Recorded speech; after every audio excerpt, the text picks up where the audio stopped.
Assalamualaikum teman-teman, gimana suara saya? Apakah terdengar jelas? Mohon untuk komen ya. Kita hari ini akan live bareng narasumber super keren, luar biasa, dan ini adalah kesempatan ya buat teman-teman yang buka ya live IG ini,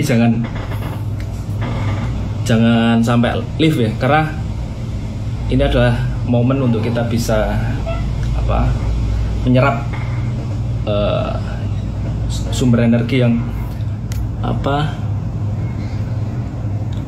Bapak udah gabung nih, sumber energi positif ya di kondisi yang mungkin teman-teman bentar, Bapak Ridwan. Halo Pak, Assalamualaikum Pak. Waalaikumsalam warahmatullahi wabarakatuh. Alhamdulillah. Masnya di mana? Mojokerto? Iya Pak, untuk teman-teman tim di Mojokerto. Tapi karena kami kan remote, jadi dari seluruh Indonesia ada Pak. Oh siap. Ya, mohon izin Pak untuk sambil nunggu teman-teman Pak. Suara saya jelas Pak ya? Jelas, aman, bagus. Alhamdulillah. Lagi di kantor Pak atau sudah di rumah? Rumah adalah kantor, kantor adalah rumah. Jadi biasa Pak. Oke. Terima kasih Pak. Assalamualaikum. Waalaikumsalam. Ini kesempatan luar biasa bisa menghadirkan Bapak di sini. Jujur ini adalah Pak? Kali pertama kami mengundang senior-senior yang bergerak di politik gitu. Jadi selama ini yang kebanyakan ya yang kami undang ya di dunia hiburan, di industri, dan agak jarang kalau di politik Pak. Mungkin teman-teman alumni ya di arsitektur pasti akan mengenal beliau. Semoga ini jadi kesempatan kita untuk nge-refresh ya Pak, kondisi yang begitu mencekam, berita begitu membuat kita Pak, negatif terus gitu, tegang terus Pak. Harapannya di live IG kita kali ini kita bisa nge-refresh kita, bahkan akan jadi insight baru buat teman-teman mahasiswa, teman-teman fresh graduate, untuk untuk lebih positif lagi Pak menjalani ke depannya gitu.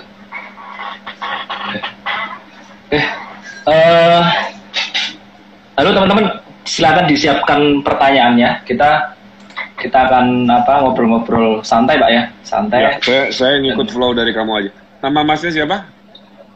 Oh iya, sorry Pak. Sebenarnya perkenalkan, nama saya Arka Pak. Siapa? Arka. Oh kayak anak. Arka, iya. Iya. Ini ada beberapa topik Pak. Jadi kalau dikemas lebih singkatnya, ada kepanjangan PPKM gitu, perkuliahan virtual kena mental ya, pertama. Terus pekerjaan, peluang pekerjaan kami menipis gitu Pak. Terus pelan-pelan kita move on. Jadi 3 topik ini harapannya jadi insight baru buat teman-teman yang mungkin suntuk gitu di perkuliahan Pak, yang setiap hari virtual gitu Pak.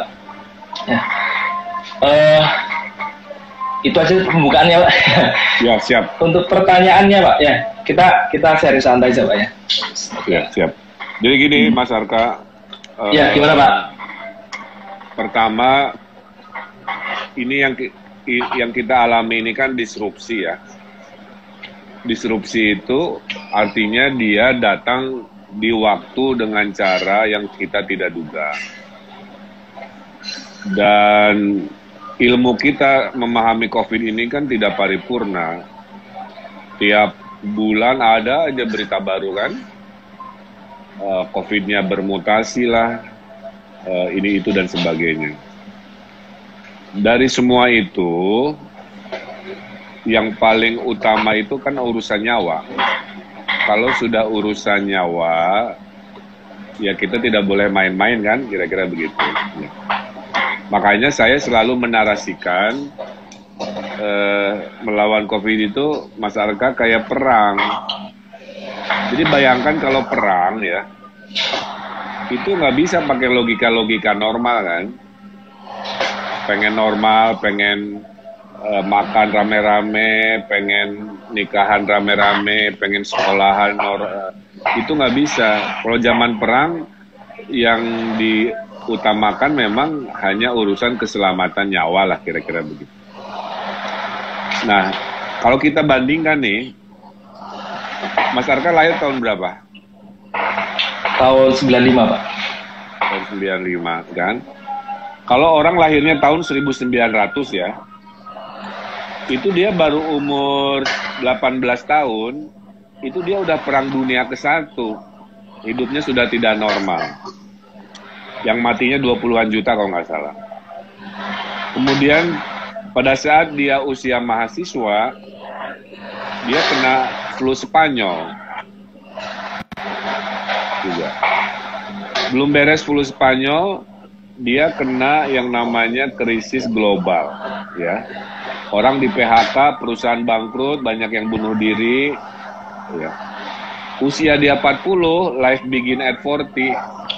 Dia udah dapat perang dunia kedua. Ya, yang mematikan 50 juta manusia lah, kira-kira begitu. Nah, kita yang hidup di abad 21 ini baru didisrupsi oleh satu. Kalau generasi uyut kita, ayahnya kakek kita, dia didisrupsinya banyak sekali. Jadi artinya ini perang, ya. Nah, jadi pesan saya yang pertama, jangan menggunakan logika zaman normal, Ya. Untuk menghakimi, untuk menilai, untuk berharap kepada situasi saat perang. Kalau saat perang itu orang mati banyak, orang stres marah banyak, kondisi negara tidak baik-baik saja. Maka filosofinya kalau dalam kondisi darurat, semua itu harus bela negara. Jadi kalau nyuruh COVID ini hanya ke pemerintah, nggak sanggup. Kenapa? Betul. Karena kunci bentengnya itu ada pada ketaatan masyarakat. Ya. Kan si COVID ini dibagi 3 benteng nih. Benteng pertama tuh namanya prokes, 3M, 5M, sekarang tambah 6M ya. Kalau benteng prokes ini jebol, ibaratnya kamu nggak mau pakai helm, kamu nggak mau pakai payung, maka masuklah ke benteng kedua, menemukan orang-orang yang sakit itu. Itulah tracing, testing kan. Nah, kalau benteng kedua juga jebol, si lawan ini masuk ke benteng ketiga. Benteng ketiga itu adalah rumah sakit. Nah, sekarang minggu-minggu ini kenapa ada PPKM darurat? Karena si musuh yang namanya COVID ini sudah melewati benteng pertahanan kita yang pertama, prokes gagal, menusuk lagi pada tracing testing, makin OTG makin banyak, susah ditemukan, sekarang membebani. Nah, kuncinya jadi ada korelasi antara kerumunan dengan COVID, sehingga solusinya adalah mengurangi mobilitas. Nah, problemnya manusia kan makhluk sosial. Dia ketemu fisik, butuh bermain, butuh ke pasar apa. Pada saat solusinya adalah mengurangi dan menghilangkan interaksi sosial, disitulah problemnya. Orang-orang ada yang kuat, ada yang tidak kuat. Makanya saya bagi 3 itu kan. Ada yang kelompok denial, tidak percaya, tidak mau tahu. Ada yang nekat-nekat kemarin ngembus-ngembusin virus COVID dari pasien, dia meninggal. Jadi banyak orang tuh di kelompok denial itu percayanya itu kalau udah kena. Kalau dia belum kena, dia masih golongan yang tidak percaya. Nah, kemudian ada golongan yang menerima, jadi dia menerima COVID, tapi nggak mau prokes. Itu juga banyak kan. Nah, yang ketiga yang kita harapkan kalau kita orang-orang sekolahan masuk kelompok ketiga yang mau beradaptasi. Nah, prokesnya dijaga, adaptasinya. Yaitu apa? Kita harus tetap produktif.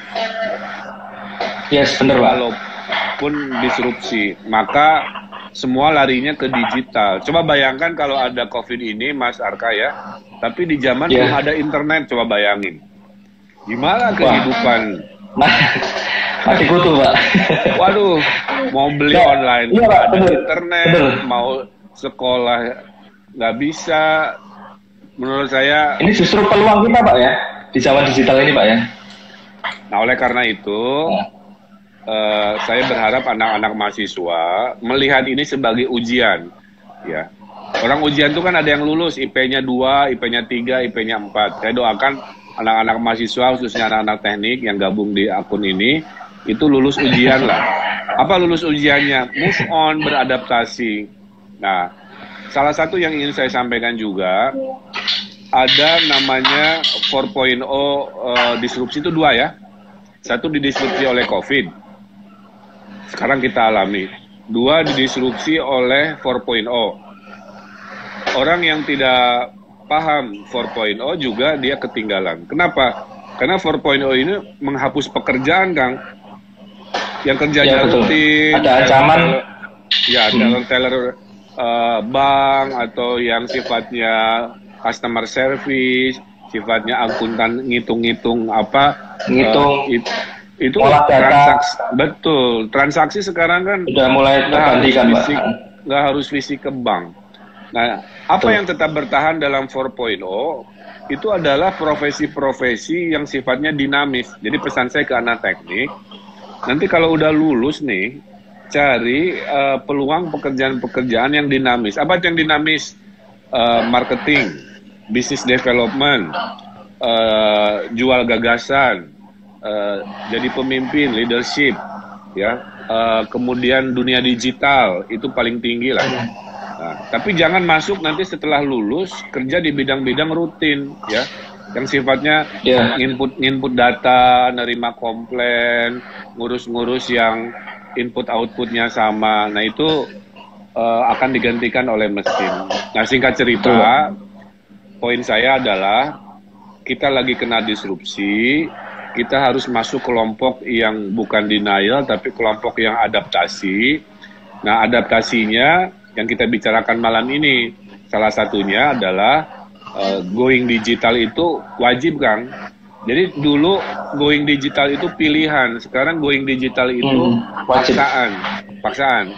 Ibu saya usia 82 tahun. Alumni ITB, farmasi angkatan 59, insinyur juga dulu. Jadi teknik saya dari ibu saya. Jadi ibu saya farmasi insinyur farmasi ITB.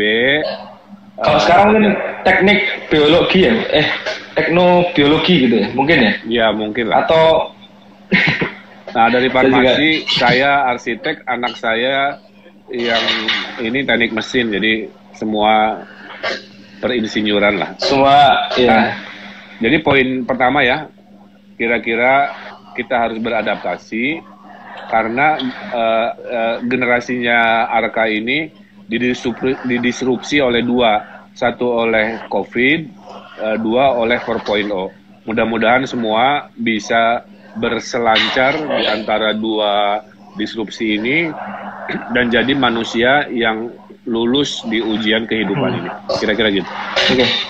Oke Pak, terima kasih. Jadi menanggapi hal itu Pak ya, antara ancaman sama peluang. Nah, kita tahu Pak bahwa generasi kita sekarang ya nggak punya mindset yang sama gitu Pak. Ya oke, kalau teman-teman yang mindsetnya growth ya, yang selalu agile, cari-cari peluang gitu. Nah, kalau teman-teman yang mungkin ini Pak masih belum bisa beradaptasi, ada tips ya Pak? Karena kita tahu sendiri dunia ke depan itu masih abstrak sekali Pak. COVID selesai kapan, terus kuliah ini tatap muka bisa praktikum tuh kapan, kan masih belum tahu kita Pak. Nah, pesan buat teman-teman yang agar segera untuk beradaptasi, mindset yang paling penting apa sih Pak? Gini, ini ada cerita sedikit ya. Di sebuah kerajaan dulu, raja itu kalau perang dia pakai gajah, ya, dan dia pakai gajah yang paling gagah lah. Ya. Semua selalu menang perang kalau si gajah dan pasukannya ini selalu hadir lah. Suatu hari si gajahnya, Mas Arka, dia sudah tua, dia pensiun. Tapi raja masih sayang sama dia. Karena bosan, si gajah ini jalan-jalan terjebak di sebuah kubangan lumpur. Dia teriak karena nggak bisa bangkit kan. Ditolongin oleh prajurit raja, ratusan nggak kuat karena berat banget lah. Nah akhirnya si raja ini dinasehati oleh seorang penasehat. Dia berbisik begini, wahai raja, coba kita tiupkan trompet peperangan seolah-olah hari ini ada perang, kira-kira begitu. Terus raja bilang, maksudnya apa? Ya pokoknya coba aja. Nah ditiuplah trompet-trompet peperangan seolah-olah hari itu sedang ada perang. Apa yang terjadi? Si gajah itu yang tadinya nggak bisa diangkat dan lemas, tiba-tiba dia bergerak. Tiba-tiba dia berbungkuk, dia berlutut, dia berdiri, dan menyeret dirinya akhirnya selamat dari kubangan lumpur. Jadi apa kesimpulannya? Mungkin visi kita sudah lemah, uang kita tidak punya, tapi ada satu anugerah Allah yang namanya semangat hidup ya dalam situasi perang seperti ini. Nah, jadilah kita seperti gajah itu, walaupun fisik, lingkungan, semuanya sudah tidak mendukung, tapi mental di dalam batin kita lah yang menjadi modal dari melanjutkan kehidupan. Jadi jawaban saya terhadap teman-teman tadi, kuncinya satu, jangan patah semangat, dan pasti ada jalan, hanya masalah waktunya sedang kita atur oleh mereka yang mengambil keputusan seperti saya.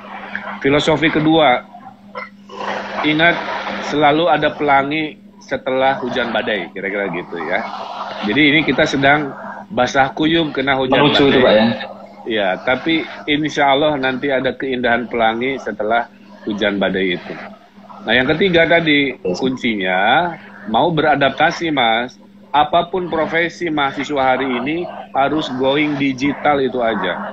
Kemarin ada orang dapat duit jadi guru senam. Tapi senamnya digital, dia senamnya di tempatnya, orang bayar 10.000, kemudian ada kelas, gerakan-gerakan yang khasnya dia dapat dari 20 peserta Zoom, tapi joget-joget. Nah, kan nggak kebayang dulu senam pagi gitu ya, itu harus digital. Tapi keringatannya kan sama yang ditujukan, cuman tidak ketemu tatap muka. Yang tidak bisa going digital mah hanya satu, panti pijat. Pijit badan nggak bisa. Nah itu yang kan harus ada mesin ya sekarang Pak. Adaptasi. Iya betul. Nah tapi poin saya itu, jadi jangan menyerah. Semangat adalah harta kita yang terakhir. 2, ingat selalu ada pelangi setelah hujan badai. 3, harus mampu jadi makhluk yang beradaptasi. Apapun profesinya. Karena manusia itu dibekali intelektualitas. Jadi gini, apakah seorang Ridwan Kamil bisa jadi gubernur? Saya nggak pernah punya cita-cita, Mas Arka. Cita-cita saya jadi arsitek. Saya tidak pernah menganggap saya bisa hadir seperti sekarang. Saya punya kantor, punya karyawan, dan sebagainya. Tapi Allah menakdirkan saya jadi wali kota. Apa yang saya lakukan? Saya beradaptasi. Belajar jadi pemimpin, belajar mendengar suara masyarakat. Nah, dalam kepemimpinan saya, Mas Arka, saya bagi 2 nih. 1, kepemimpinan akal sehat. 2, kepemimpinan tahu diri. Jadi akal sehat mengatakan kalau ada keputusan ini walaupun pahit, itu harus dilakukan walaupun dibuli-buli. Jadi dalam COVID ini banyak keputusan-keputusan yang pahit, yang tidak disukai, tapi sebenarnya secara lahir batin itu benar, sehingga harus saya jalani prosesnya. Nah, seperti PPKM darurat ini, kalau tidak dilakukan ada pembatasan pergerakan manusia, turun 30%, ini kan bukan lockdown. Kalau lockdown itu kan semua berhenti. Kalau ini kan orang masih bisa jual makanan, tapi tidak... Termasuk industri, Pak? Ya, tapi tidak dine in. Industri yang kritikal itu boleh. Jadi masih kompromi. Tapi nggak bisa full lockdown. Kalau full lockdown itu ekonomi bisa mati total. Nah, Betul, Pak. dengan kacamata darurat dan perang itulah memang butuh pengorbanan. Makanya saya ucapkan terima kasih atas pengorbanan mereka yang taat aturan. Nah, saya klarifikasi urusan Satpol PP ya. Nah, itu Pak, banyak yang jadi polemik nih, Pak. Betul, Pak? Iya, gini. Banyak yang demo juga nih, Pak. Dalam penegakan aturan itu ada 4 tahap, Mas. 1, teguran lisan. Kalau teguran lisan, malam itu dia ngeyel gitu ya. Itu besoknya baru teguran tulisan. Tuh. Kalau malam kedua masih ngeyel, baru denda. Kalau denda nggak bisa, baru kurungan badan. Jadi saya juga sampaikan, jangan si Satpol PP ini langsung ke nomor 3 ya. Apalagi ke rakyat yang tidak mampu, orang kan bukan merampok gitu, bukan kriminal, dia cari nafkah dengan halal di golongan bawah. Makanya sudah saya tegur, saya sampaikan bahwa mayoritaskan teguran lisan saja. Kalau teguran lisan masih belum, masuk pintu kedua, teguran tulisan kan. Nah, baru ke ke denda. Dan denda itu harus lihat-lihat. Kalau yang didendanya korporasi, bolehlah juta-juta. Kalau dendanya yang tidak mampu, menyesuaikan. Jadi sebenarnya urutannya ada. Cuman di lapangan kan ya. Mungkin orang capek, stres atau apa. Capek lah ya. Semua Iya, bisa menerjemahkan, banyak yang lompatnya ke nomor 3, kira-kira begitu. Jadi jelas ya bahwa sebenarnya penegakan hukum itu berjenjang, kira-kira begitu. Ya, oke. Terima kasih Pak atas klarifikasinya, karena kebijakan PPKM itu juga membahasakan ke masyarakat juga bias. Jadi masyarakat menerimanya juga macam-macam gitu. Termasuk ya disangkanya kan seolah-olah penegakan hukum tuh langsung denda, langsung kasar, harusnya nggak boleh. Iya, betul Pak. Malah kayak merasa banyak dirugikan dari masyarakat gitu loh. Apalagi juga kabarnya juga akan ada ini Pak ya, bantuan juga ke masyarakat juga Pak ya, dari Pemda atau dari pusat Pak ya, karena infonya juga masih macam-macam nih Pak. Ya gini Mas, kalau tahun lalu kita nyiapin uang, uang tuh ada. Apa yang kita lakukan, tahun lalu uang yang buat infrastruktur itu digeser buat bansos kan. Kalau sekarang itu uangnya pun nggak ada. Oh buat gitu Pemda Pak? Ya, iya buat Pemda nih. Saya kacamatanya Pemda. Jadi mau membelokkan apa lagi? Karena memang sumbernya tidak ada. Kalau dulu sumbernya ada. Makanya saya bilang kalau ada bantuan harus dari pemerintah pusat. Kalau dari daerah, gini, kami hilang income banyak sekali. Kan dengan PPKM itu jangan salah ya. Pemerintah Provinsi Jawa Barat itu hilang 20 miliar per hari. Wow. Jadi ada pendapatan ya. Kan jadi ada yang hilang, ada yang oleh hal yang tidak nyaman yang namanya PPKM ini, ada yang hilang puluhan ribu mungkin pedagang PKL ya, ada yang hilang juta-juta warung-warung kecil, ada yang hilang miliar-miliar kelas hotel-hotel mungkin gitu kan. Nah kita ini hilangnya 5 triliun Mas, pemerintah itu. Tapi kalau dihitung harian kita hilang 20-30 miliar. Jadi kita juga tidak nyaman. Cuman tadi karena si virus ini kasusnya lagi naik, berhubungannya dengan mobilitas, maka teorinya mengatakan mobilitasnya dikurangi, maka kasus akan turun. Tapi pada saat mobilitas dikurangi, terjadi dinamika sosial ekonomi. Lagi kita ngurus-ngurus begini, ada viral-viral drama-drama kan? Ada ibu hamil, ada ini kena denda 5 juta, yang akhirnya masyarakat tidak mengkonsumsi si struktur teori penanggulangan. Kebijakan tadi ya? Ya, yang dia konsumsi berita drama-drama viral yang akhirnya dikonsumsi orang yang sudah lelah, capek, akhirnya ya bawaannya marah. Makanya saya bilang hari-hari seorang Ridwan Kamil itu terbuat dari 3. 1 terbuat dari innalillahi, 2 terbuat dari sabar, 3 terbuat dari semangat. Karena hari-hari saya sekarang innalillahi. WA kemarin uaknya Bu Cinta, kemudian sepupu kami, paman saya meninggal juga, saudara, teman main di ITB meninggal juga. Jadi saya juga sama dalam kedukaan itu kan. Kita kan lihat WA, IG semua kan, kedua harus sabar. Nah ini bagian, sambil kita IG live juga orang yang maki-maki kan ada lah ya. Gak ada masalah, itu biasa. Nah yang ketiganya, kita sambil baca-baca nih Pak. Ya, yang ketiganya saya harus semangat. Coba kalau pemimpinnya tidak semangat, walaupun saya manusia ya, punya capek, punya sedih, galau apa gitu ya, setahun gitu. Saya itu agenda pagi COVID, siang COVID, sore COVID, malam COVID. Pernah mimpi buruk 5 kali COVID juga. Jadi, nah, kita fokus yang ketiga berarti Pak. Yang semangat ya. Kita geser lingkungan yang negatif, berita yang negatif, kita cari celah-celah ekosistem yang positif. Nah, saya larinya ke olahraga, ya. Saya lari ke olahraga. 2, saya larinya ke melukis. Ini ada di belakang saya lukisan-lukisan. Yang ketiganya, saya traveling naik motor sekarang. Supaya apa? Jaga jarak, karena sekarang naik kasus COVID-nya dari supir, dari ajudan, dari asisten, pejabat-pejabat itu. Makanya saya lagi... Berarti udah hampir nggak pernah pakai mobil operasional Pak ya? Kebanyakan motoran Pak? Hampir jarang ya motoran aja.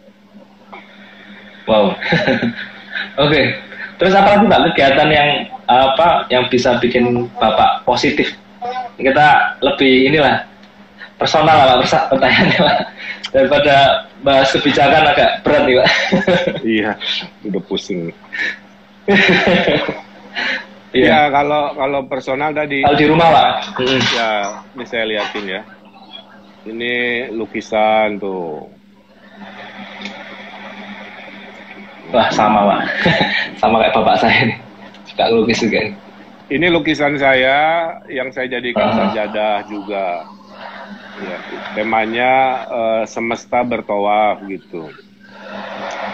Ini lukisan memori saya waktu di Venesia. Keren. Ini lukisan generasi kamu nih, generasi yang akan lulus COVID. Makanya saya kasih tulisan di sininya, ada tulisan fight COVID kira-kira gitu. Termasuk anaknya Bapak ya? Ya, anak saya juga suka. Ini abstrak. Ini self portrait saya baru tadi malam, berantakan kan? Tuh. Ada peci, ada kacamata, ada tanda jabatan. Ini melukis istri dan anak saya. Ini keren loh Pak. Salah satu kegiatan saya untuk siangnya ngurusin masyarakat, malamnya saya menenangkan diri dengan melukis lah kira-kira dulu. Keren loh Pak. Oke, ada pertanyaan dari teman-teman? Nah, banyak banget nih Pak. Ayo teman-teman yang ingin bertanya soal lebih khususnya teman-teman mahasiswa ya atau fresh graduate yang mungkin lagi susah cari kerja nih Pak. Kebanyakan pasti gitu Pak. Lagi susah cari kerja Pak. Gini. Karena kondisinya sekarang bukan seperti yang dikatakan Bapak tadi ya. Bukan lagi peluangnya datang baru, tapi justru pekerjaan yang masih belum terdisrupsi udah hilang Pak di PHK gitu. Saya bicara Jawa Barat dulu ya. Betul, boleh Pak. Jadi ini kayak kuliah. Jadi nggak apa-apa. Ngitung ekonomi itu ada 4 ya. 1 investasi, 2 jual beli ekspor, 3 daya beli masyarakat, 4 belanja pemerintah. Dari 4 ini, pekerjaan paling banyak itu kalau investasi. Contoh ya, 1 pabrik bisa 1.000 pegawai. Kali 100 pabrik kan kira-kira bisa 100.000 pegawai. Nah, Jawa Barat, kita sekarang Mas Arka jualannya door to door. Saya virtual menjual potensi Jawa Barat, saya kirim kue-kue ke duta besar supaya kasih peluang Jawa Barat. Nah, alhamdulillah sebenarnya sebelum COVID tingkat pengangguran kita 8%, pas Agustus 2020 naik ke 10%, kemarin sudah turun lagi pengangguran ke 8%. Artinya pekerjaan lagi banyak juga. Cuman yang jadi masalah kan bagaimana tahunya seperti apa. Nah, itu nanti kita bantu mensosialisasikan jenis-jenis pekerjaan baru. Tapi setelah saya lihat apapun itu rata-rata butuh skill 4.0. Makanya mau Anda anak sosial, mau Anda anak teknik, anak seni rupa, kira-kira gitu ya. Kuasai digital untuk komunikasi, untuk jualan, untuk mempromosikan diri. Mudah-mudahan itu titik awal kita beradaptasi lah, kira-kira begitu. Dan kesempatan itu sebenarnya hampir semua dimiliki teman-teman ya Pak ya. Jadi nggak ada gap gitu, nggak ada modal, nggak perlu inilah. Jadi modalnya ya tekun aja sih Pak ya. Kalau bermain di digital, begitupun Bapak gitu, aktif di Instagram, kesehariannya juga di posting, terus ada motivasi ya itu juga apa ya, termasuk digital juga sih Pak, karena kan mendatangkan traffic gitu. Nah, teman-teman juga di masa seperti ini ya harusnya justru akan menciptakan peluang-peluang baru, termasuk ya profesi digital marketing, profesi online shop itu juga harusnya semakin meningkat. Kalau ya, pandangan Bapak nih. Jadi sekarang itu kita kerjakan apa yang ada walaupun tidak ideal, kira-kira gitu ya. Misalkan Anda teknik mesin, kerjaan lagi susah. Nah, sekarang yang paling mudah adalah e-commerce, kira-kira begitu. Bisa nggak merubah dulu idealismenya dari idealisme mode menjadi survival mode, kira-kira begitu. Nah, kalau survival mode kan manusia ini kan makhluk beradaptasi, apa saja bisa kita kerjakan. Seperti yang saya lakukan itu. Nah, jadi kuncinya adalah adaptasi, kemudian belajar menciptakan profesi-profesi baru. Di generasi kamu ini kan ada profesi baru namanya influencer, ada profesi baru namanya YouTuber. Orang tua kita mah nggak ada, ya. Dan yang pamer-pamer harta kaya raya kan justru kelompok-kelompok dari kreativitas.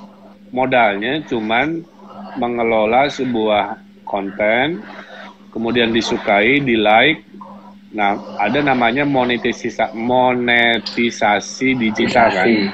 Contoh kayak saya ini follower IG kan 14 juta. Kalau saya komersialkan sekali promo itu kan bisa puluhan juta. Jadi ya ekonomi yang ratusan juta kali Pak kalau persoalannya Bapak Ridwan. Modal pensiun.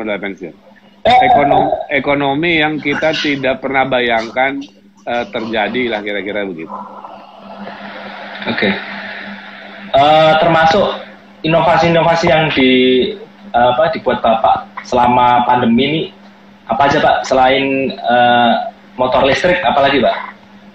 Nah, saya ini kan dianugerahi Tuhan daya imajinasi ya. Makanya kuliahnya arsitektur. Tapi dasarnya itu imajinasi. Selama bisa mengimajinasikan bentuk, ya, itu yang saya lakukan. Makanya selain arsitek, saya melukis karena imajinasi. Kemudian pas ada motor listrik, saya kan senang teknologi, satu ya Mas Arka. Dua, saya ini terpilih sebagai ketua daerah-daerah energi terbarukan. Jadi sebagai pemimpin wilayah-wilayah yang peduli energi terbarukan, saya harus mempromosikan transformasi masyarakat dari manual menuju sesuatu yang terbarukan atau renewable. Itulah kenapa saya terima tawaran dari motor gesit itu. Saya bilang, karena saya suka motoran, tidak semua senang motor bebek kan gitu ya. Saya pengennya yang lebih maco sedikit. Ya udah saya desainkan kan. Nah ini lagi proses. Mungkin dalam 2 tahun ini akan rilis lah. Namanya RKG Ridwan Kamil Gesit 70 karena voltnya 70. Nah mudah-mudahan suatu hari ini kita bisa menjadi negara yang swasembada dari energi terbarukan. Karena ada penelitian dari Universitas Stanford bahwa neraca energi kita itu bisa, Kang, tahun 2050 itu 100% menjadi energi terbarukan. Dari matahari, dari air, dari angin, dari getaran, dari macam-macam, itu bisa menggantikan bensin. Cuman kan masalahnya tidak semua mau, masih ada politik-politik energi fosil energi fosil yang terus. Contoh ya, Mas Arka bisa Google nih. Itu motor listrik atau mobil listrik udah ada di tahun 1900-an. Jadi bukan teknologi baru. Tapi dimatikan oleh konspirasi. Yang ngomong termasuk teman saya, Mbak, Ricky Elson, Mbak. Dimatikan dari PLN, Mbak. Iya, dimatikan oleh konspirasi kondisi minyak bumi. Jadi selama 1 abad itu mobil listrik udah ada, dimatikan oleh pengusaha-pengusaha minyak dan gas bumi. Maka sebenarnya itu teknologi lama gitu. Cuman sekarang sudah terdesak, akhirnya muncul. Makanya dikompromikan dulu, ada mobil hibrid, setengah bensin, setengah listrik kan. Padahal dari dulu udah ada. Jadi makanya sekarang saya gubernur beli mobil listrik menggantikan mobil bensin. Polisi patwal saya pakai mobil listrik. Saya desain mobil motor listrik. Kenapa? Karena dalam dunia kehidupan, Mas Arka ya, orang itu orang itu membeli fungsi, kedua adalah estetika. Ya. Jadi berfungsi dulu. Setelah berfungsi dia akan bayar mahal untuk estetika. Maka mobil cc-nya sama, betul? Kadang-kadang 2000 misalkan. Tapi kenapa ada 2000 cc buatan Jepang lebih murah dengan 2000 cc buatan Eropa misalkan? Karena dia bukan membeli performa fungsi lagi, dia membeli estetika. Itulah kenapa saya ikut mendesain motor listrik tadi, supaya selain berfungsi motor listriknya, pas dipakai keren gitu. Oke, termasuk meningkatkan harga jual ya, Mbak? Ya. Karena oke, ada inovasi apa lagi, Pak, yang bisa jadi peluang nih buat teman-teman fresh graduate, Pak? Nah, saya sedang merintis namanya petani milenial. Karena waktu COVID ini ternyata 2 ekonomi yang tidak terganggu oleh COVID. Satu urusan perut, ekonomi pangan. 2, ekonomi digital. Jadi mau apapun kan urusan paling dasar tuh urusan perut. Makanya kalau mau survive, ke bisnis kuliner dulu lah. Walaupun dia sarjana teknik, kalau nggak ada kerjaan, saran saya coba survive dengan bisnis kuliner dulu. Karena dunia belum normal. Nanti kalau zamannya sudah normal, boleh balik lagi. Nah, konsep petani milenial itu adalah tinggalnya di desa, Mas, supaya jauh dari penyakit. Karena COVID ini 70% adanya di perkotaan. Jadi kalau mau menghindari COVID, sebenarnya paling aman secara fisik tinggal di desa. Pertanyaannya, tinggal di desa apa yang bisa menghasilkan? Ya itu bercocok tanam, tapi jualannya digital, tapi meliharanya digital. Nah itu yang sedang kita edukasi. Ngasih makan ikan pakai HP dipijit, makanan keluar. Nyiram tanaman pakai HP dipijit, siraman keluar. Ngasih makan ayam pakai HP. Nah itu nggak terjadi di orang tua kita, terjadinya di angkatan kamu. Nah sehingga saya sebagai gubernur menawarkan proses ini yang belum berhasil 100%, tinggal di desa, tanahnya dipinjamkan oleh negara kalau dia tidak punya, kalau punya alhamdulillah. modalnya kami kasih karena saya punya bank BJB, hasilnya kami beli karena kami punya BUMD pembeli makanan. Jadi si anak milenial ini yang pengangguran tadi, itu yang penting mau aja tinggal di desa. Nah ini tawaran, kenapa itu meyakinkan? Karena hasil kajiannya ada, bawahannya 2 ekonomi yang bertahan, tumbuh positif selama COVID, yaitu pangan dan digital. Kalau digabung, yaitu agribisnis.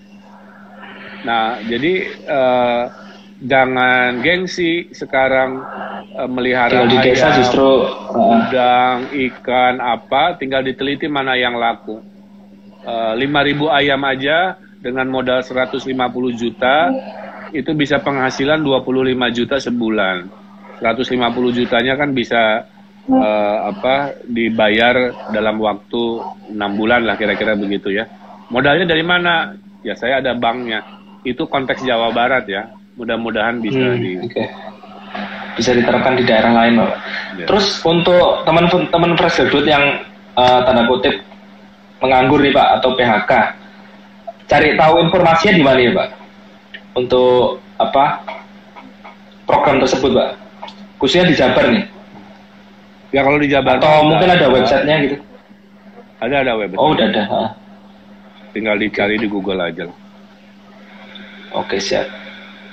Oke, ini menarik sih Pak karena digital juga sudah seharusnya merambah ke desa. Nah terkait ini Pak, distribusi karena kan nggak semua masyarakat desa nggak memakai digital loh Pak, nggak semua masyarakat pakai Instagram, Facebook. Nah itu gimana Pak untuk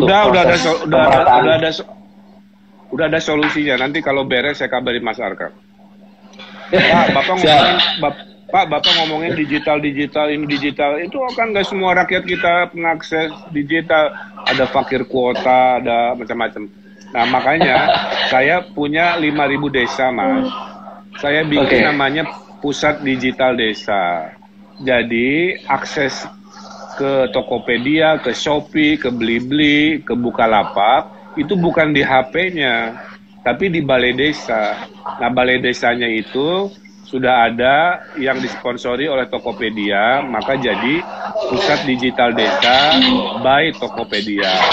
Kemarin saya MOU dengan Shopee, ada ribuan desa, nanti Pusat Digital Desa by Shopee kira-kira. Sehingga kalau kita punya jualan sayuran, kerajinan, mau mempromosikan keindahan sungai, pariwisata, dan tidak punya HP, itu sudah kami sediakan. Tinggal datang jalan kaki ke balai desa, pakai komputer yang didonasikan oleh si unicorn ini, kemudian didaftarkan. Itu solusinya untuk kelompok masyarakat hari ini yang belum bisa menggunakan HP atau punya HP tapi nggak bisa melek digital. Jadi ada proses-proses transisi.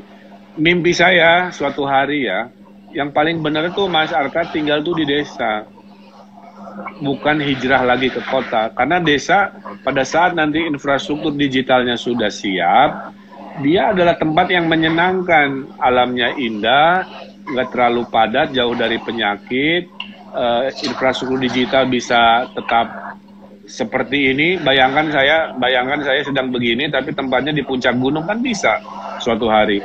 Nah, jadi itulah post-COVID world ya, dunia baru setelah COVID itu adalah kita jangan berpikir bahwa masa depan kita, ekonomi kita itu harus selalu bertemu, kira-kira begitu. Kita harus mengubah diri bahwa virus COVID ini akan terus ada seperti flu. Tadi ada pertanyaan saya baca, kenapa sih Pak nggak berdamai aja seperti Singapura yang menjadikan COVID kayak flu biasa? Ya Singapura udah 70% divaksinnya.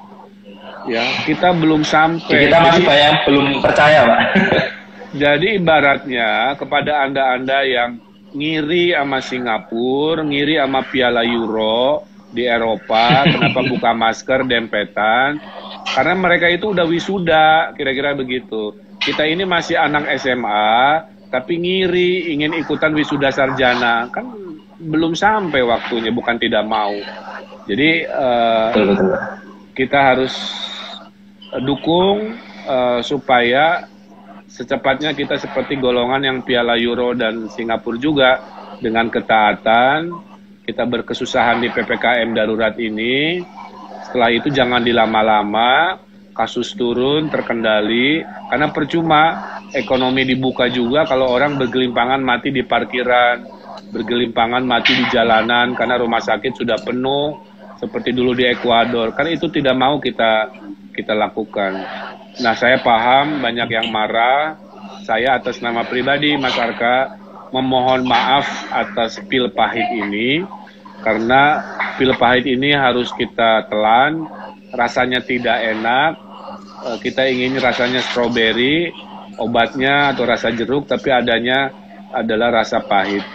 Nah, mudah-mudahan dengan semua taat, kita bisa melewati PPKM darurat ini tidak berlama-lama, kemudian kita beradaptasi, jangan euforia, kita lanjutkan imunitas, herd immunity kita, dan suatu hari secepatnya kita seperti yang nonton Piala Euro, kembali normal di sini.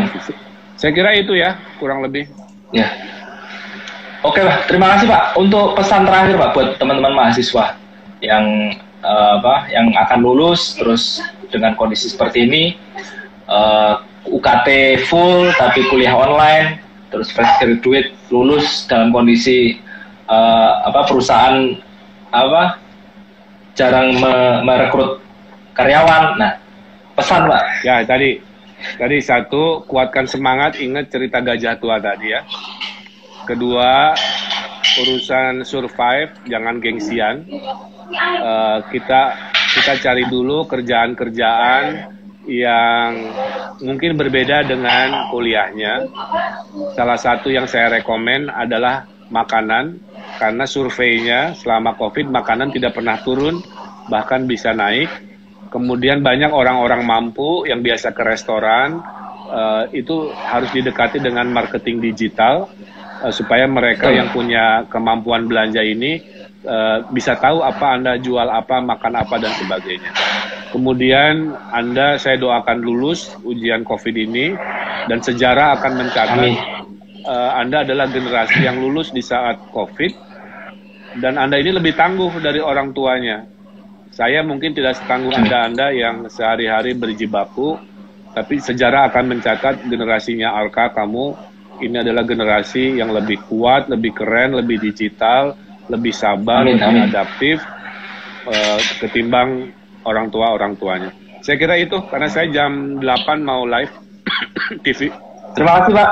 Terima kasih waktunya Pak atas motivasinya. See you Pak di kesempatan selanjutnya. Assalamualaikum Pak. Waalaikumsalam warahmatullahi wabarakatuh. Hatur nuhun.